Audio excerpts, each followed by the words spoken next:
صوت الصحافة، نبض الخبر. الناخب الوطني في جولة بفرنسا قبل تحديد اللائحة الرسمية. من المنتظر أن يختتم الناخب الوطني وليد الركراكي جولته الأوروبية اليوم الأربعاء بمتابعة مباراة نيس الفرنسي وروما الإيطالي، حيث يلعب سفيان ديوب للفريق الفرنسي ونائل العيناوي للفريق الإيطالي، والذي قدم أوراق اعتماده في مباراتي النيجر وزامبيا، وهي المباراة التي تجري في منافسات أوروبا ليج.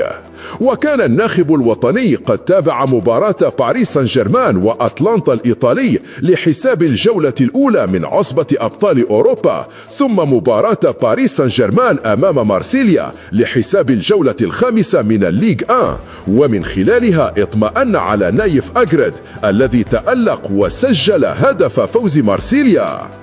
وبالتالي على ضوء هذه الجولة سيحسم الناخب الوطني في اللائحة القادمة في المباراة الودية أمام البحرين ومباراة الكونغو في التصفيات الخاصة بكأس العالم 2026. صوت الصحافة، نبض الخبر.